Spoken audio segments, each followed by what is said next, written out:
그다음 밑에 있는 대로 이제 그 중동 지역에서 이스라엘의 지정학적인 그런 문제, 이것이 이제 초점이니까 이 문제를 조금 거론을 해보도록 하죠.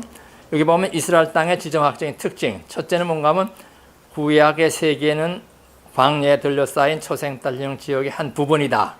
그러니까 뭐 요 부분이죠. 이 전체 지도에 비해서 요게 해당하는 요 지역이에요. 요쪽. 뭐 얼마 안 되는 조그만 지역이죠. 그리고 이제 8탄 지역은 지정학적으로 남북의 양대세를 연결한 다리와 같은 기능을 가졌다. 그러니까 다리니까 모든 사람이 올라가는 때도 그 다리를 지나가고 내려올 때도 또 내려오는 사람이 그 다리를 또 지나 내려왔기 때문에 양쪽 문명과 문물이 다 공존하고 있어요. 그러니까 우리도 마찬가지겠죠. 우리도 중국의 풍속이 또 내려오게 돼 일본이 또 올라가면서 또 이렇게 또 많은데 뭘 남기기도 하고, 그래서 이제 이 다리 같은 역할을 하기 때문에 모든 사람이 다 짚고 다니는 다리이기 때문에 다리에는 수많은 사람들이 그 짓밟히는 그런 이제 운명을 당할 수밖에 없는 것 같아요. 그러니까 임진왜란 때 한 번 올라가면 또 수만 명이 죽기도 하고, 또 병자호란 때 또 내려오면서 또 우리가 죽기도 하고, 그래서 우리는 그저 지도자를 잘못 만나면 그저 이래저래 애꿎은 백성이 희생이 되는 겁니다. 그래서 우리가 지도자를 우리가 자꾸 이제 얘기하는 이유는 뭔가 하면 지도자의 잘못된 판단에 의해서 결과적으로 죄 없는 사람, 혹시 여러분이 비청이란 말 들어보셨죠? 임진왜란 때 저기 남원 그쪽에 와서 일본 사람들이 그 한국 사람들을 다 죽였다는 흔적이 없잖아요. 그래서 사람을 죽이는 다 코를 잘라갔다는 거예요. 그걸 갖다 소금에 절어가지고 그 돌아가서 그 풍신수길 그런 사람들한테 자 이렇게 많이 잘라왔다, 그냥 많은 사람 죽였다 그러니까 그 사람을 진급시키고 다 그렇게 했다는 거죠. 그러니까 이 애꿎은 사람들이, 그래서 비청이나 그 사람들의 그 코를 그냥 그렇게 하고는 한 사람의 생명과 마찬가지니까 그냥 썩혀 버릴 수가 없으니까 뭐 분뇨를 만들어 가지고 무덤을 만들었다고 하더라고요. 그러니까 이게 역사 속에서 애꿎은 사람들이, 죄 없는 사람이 많이 희생당하는 겁니다. 죄 있는 사람이 죽으면 그래도 그렇게 눈물을 흘려 그러지는 않잖아요. 그래서 죽을 놈이 죽었다. 그런데 죄 없는 사람, 애꿎은 사람, 뭐 농촌의 농민들이나 뭐 이렇게 선량한 사람들, 이 사람들은 그냥 이래 죽고 저래 죽고 다. 여러분 6.25 때 우리가 전부 뭐 외국까지 포함하지만 300만이 희생됐다고 그래요. 300만이면 얼마입니까? 300만의 피가 흘렀다는 거죠. 그러니까 적어도 50년서 현재까지 60년, 70년이지만 전쟁이 일어나지 않고. 그래서 여러분이 아시는 대로 그런 말이에요. 그러니까 이 평화라는 나무는 피를 먹고 자란다고 그래요. 피를 먹어야 평화가 유지된다는 거죠. 그러니까 사람이 그만큼 희생이 돼야 평화가 유지된다는 거죠. 그러니까 애꿎은 사람의 그만큼 희생이 결과적으로는 이 집단 공동체의 안전을 보장한다는 겁니다. 그러니까 이게 이 집단 공동체가 우연히 이렇게 잘 평화롭게 사는 것이 아니라 알지 못하는 이제 그 무명의 그런 이제 많은 사람들의 피해에 의해서 유지되고 있다는 사실을 보면서 우리가 그 이 이스라엘 지역도 양쪽에, 그러니까 이스라엘 박물관에 가보면 이제 박물관의 맨 끝에 가보면은 한 홀이 있는데 거기는 한쪽에는 애굽고 또 한 구석에는 메소포타미아고 그렇게 다 거기 있어요. 그냥 내려갈 때, 그러니까 이라크에서 내려갈 때 한번 거쳐서 남긴 그 유품들, 그리고 또 애굽 사람들이 그쪽을 올라와서 지나가면서 이제 또 남긴 유품들, 그걸 다 발굴해 가지고 한 홀을 하나 장식하고 있더라고요. 우리도 아마 그럴 겁니다. 우리도 지금 파서 정리하게 되면 그게 다 그런 것들이 있는 거죠. 그것이 이제 하루 이틀 생각, 수천 년의 역사를 통하면서 계속 이제 또 쌓이고 그만큼 희생이 됐다는 거죠. 그래서 제가 오늘도 여러분께 말씀드릴 것은 정말 우리 애꿎은 우리 백성들, 여러분의 후손들이 좀 덜 희생당하는 그런 길이 없겠냐 그거죠. 지금 우리 조상들은 뭐 어쩔 수 없이 지금 지난 과거지만 희생이 되어 있는데, 그러나 앞으로는 조금 덜 희생하는 길을 찾아야 되지 않겠냐 그거죠. 그냥 그냥 방치해두면 결과적으로 뭐 시진핑이라는 사람도 그러잖아요. 한국이 뭐냐? 중국의 조그만 성 하나만도 못한 그 조그만 남한이 괜히 큰 소리 치고 있다는 거죠. 그러니까 뭐 너희들을 까불면 그냥 밀어버리겠다. 그런 거나 비슷한 이제 그런 태도들이에요. 그러니까 일본도 또 중국에, 일본도 미국의 힘을 얻어가지고 또 무슨 일이 있으면 또 우리가 또 올라오겠다. 그런 이제. 그러니까 우리는 그냥 tum박에 쏘가래서 이래저래 그냥 희생당할 수밖에 없는 이제 지정학적인 운명이라고요. 근데 이 운명의 열쇠를 어떻게 잘 조절하느냐. 그것이 이제 여러분에게 주어지고 또 여러분의 후손에게 주어지고. 그러니까 한반도 역사가, 그러니까 역사가 존재하는 한 한민족이 여기에 살고 있는 한 이런 그 양대 간의 갈등 속에서 당하는 고통은 뭐 끊칠 수가 없는 거죠. 언제는 없어진다는 보장이 있다면 뭐 이 문제를 우리가 얘기할 필요가 있지만 역사가 존재하는 한, 한민족이 존재하는 한 이런 갈등은 계속 지는 거고 애꿎은 백성은 계속 희생을 당할 수밖에 없다는 그런 거죠. 그래서 이제 따라서 고통과 순환의 발자취 속에서 하나님을 발견하고 신뢰했다. 그래서 이분들이 이제 이런 이제 강대국의 이제 그 힘에 의해서 짓밟히고 막 고통했지만 그런 고통과 순환 속에서라도 이것이 하나님의 뜻이 있다 하면서 이제 하나님의 뜻을 찾았다는 거죠. 거기에서 상당히 그 신앙적인 그 가치관을 우리가 깨달을 수 있다는 거죠. 누구 때문에 그렇다는 누구에게 원망과 불평보다는 이것을 여러분 이제 운명과 그 여러분 이제 그 팔자, 이게 내 팔자다, 이게 내 운명이다. 그렇게 말할 때와 이것은 하나님의 뜻이 있지 않겠느냐 할 때 어떤 태도가 달라지는가 하면 이것에 운명이라고 생각할 때는 이게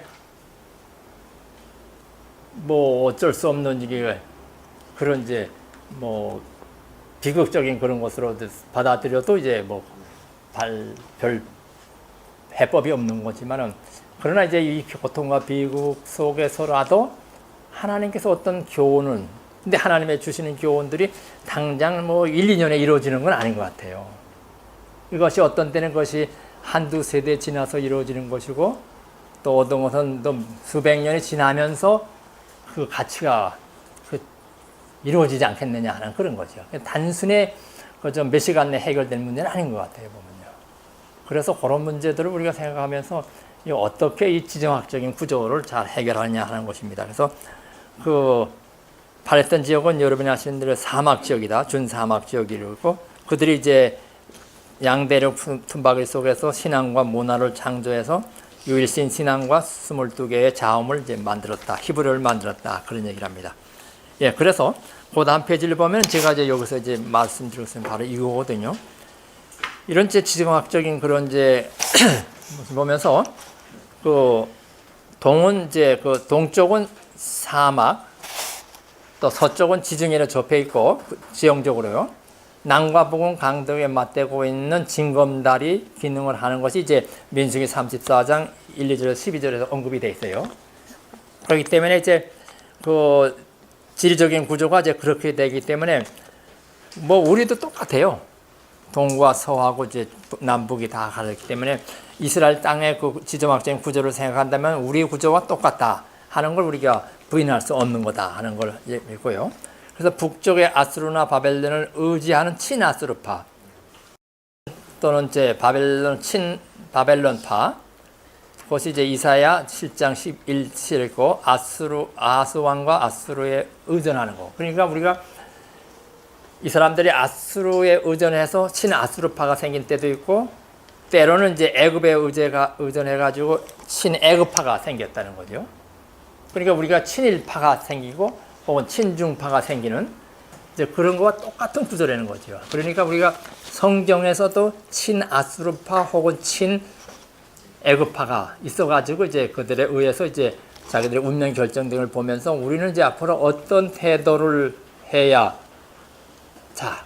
우리 민족에 잘 살아갈 수 있는 길이 있겠느냐 하는 것을 이제 우리가 모색을 하고 또 그걸 위해서 노력을 해야 되지 않겠냐 그런 거죠. 그래서 우리 갈 길이라고 이렇게 적어놨는데요. 여기 뭔가 하면 방법이 이도하냐 혹은 니도하냐 이 방법 두 가지가 있어요.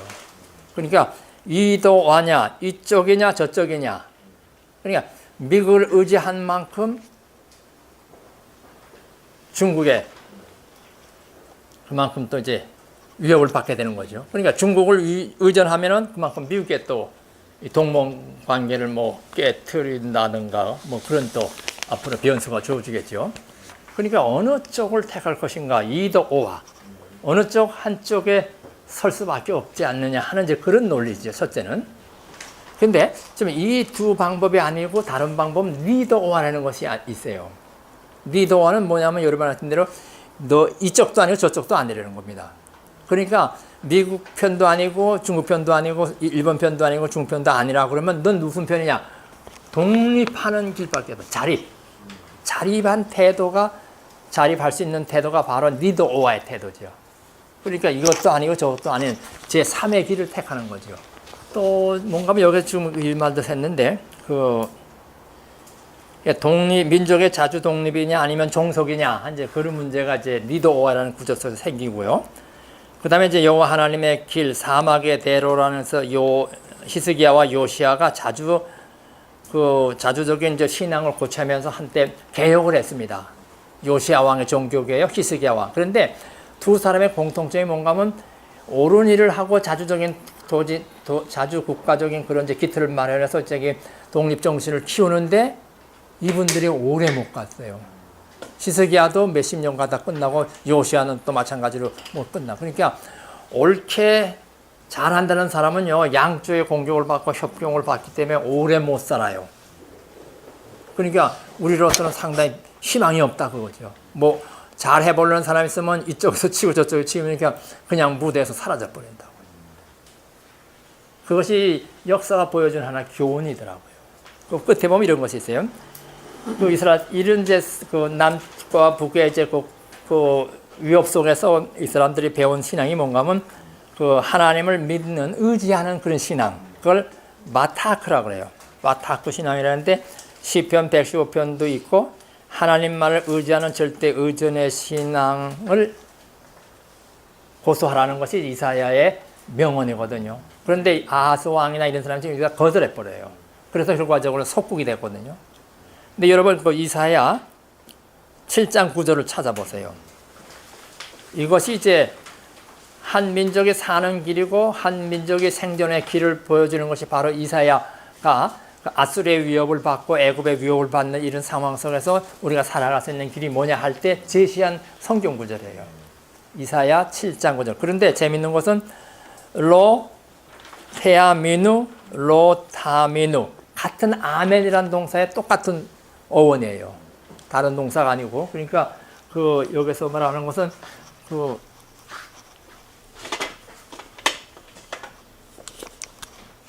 여기에서 보면 이제 로라는 건 이제 뭐 다 똑같고요. 로라는 건 똑같고 여기 같고 그다음에는 이제 여기는 테아미는요.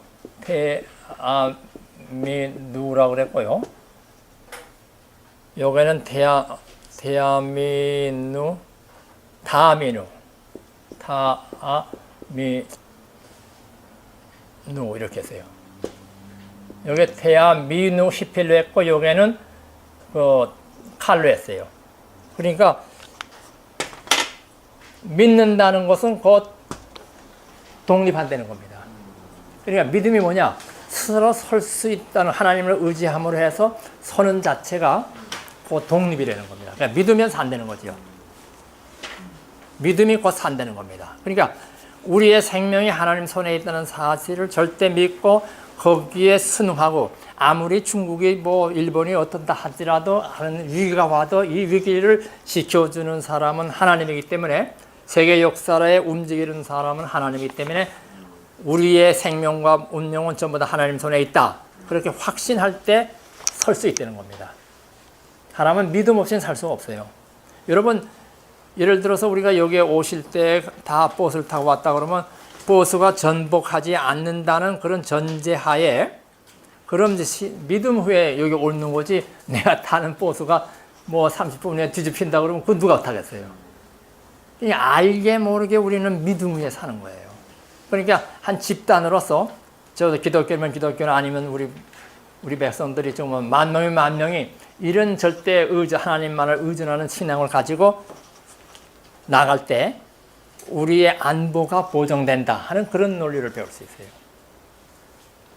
미국 의존할 필요도 없고 중국을 의존할 필요도 아무 필요 없지. 오로지 하나님만을 의존하면은 우리의 길이 있다는 그런 얘기를 우리가 이사야에서 배울 수 있다는 거죠. 제가 보기에도 그래요.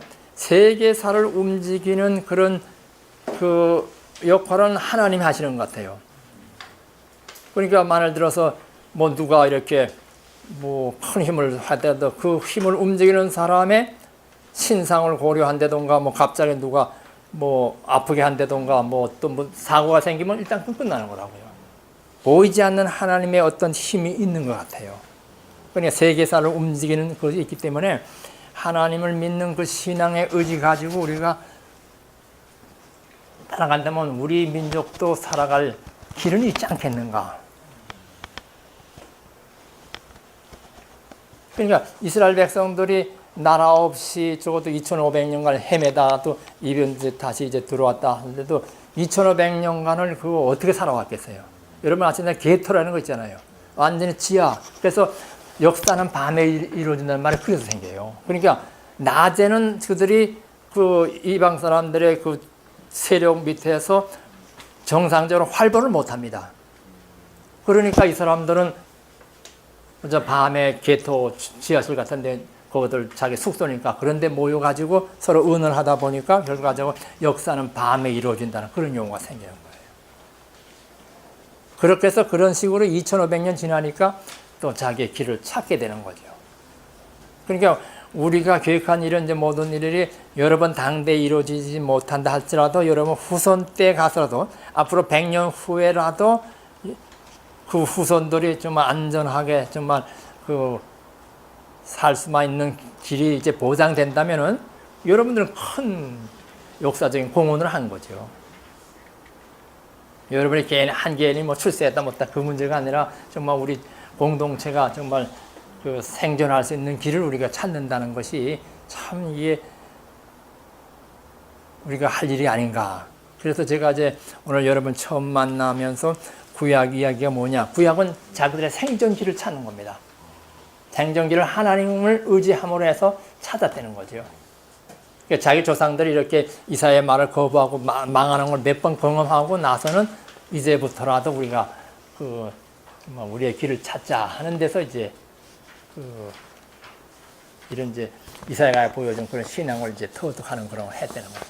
그래서 우리가 내 개인이 얼만큼 많이 알고 출세하고 얼만큼 누리냐 문제가 아니라 적어도 우리 공동체가 얼만큼 이제 안전 보장이 되고 정말 자유롭게 살 수 있는 그런 분위기가 되는 것이 그냥 개인 문제, 이 구약 성경에는 개인 문제를 다루지 않습니다. 다 공동체예요. 그러니까 아브라함의 얘기까지는 창세기까지는 개인 가정 문제, 가족 윤리, 가족 문제를 다룹니다. 그러나 일단 출애굽부터 시작할 때는 개인이 없어요. 다 공동체입니다. 살면 다 살고 죽으면 다 죽는다. 이런 식의 그 태도가 필요하다는 거죠. 그래서 이제 이사야 7장 9절은 믿으면 산다. 이제 그런 여러분 번역은 어떻게 했어요? 7장 9절이. 굳게 믿지 않으면 굳게 서지 못한다. 예, 굳게 믿지 않으면 서지 못한다라고 그러니까 믿으면 선다 그거죠. 믿으면 존재한다. 믿으면 산다. 이제 그런 논리거든요. 그러니까 그 구절을 상당히 우리가 많이 좀 활용을 하는 게 어떨까 하는 생각이 들어요.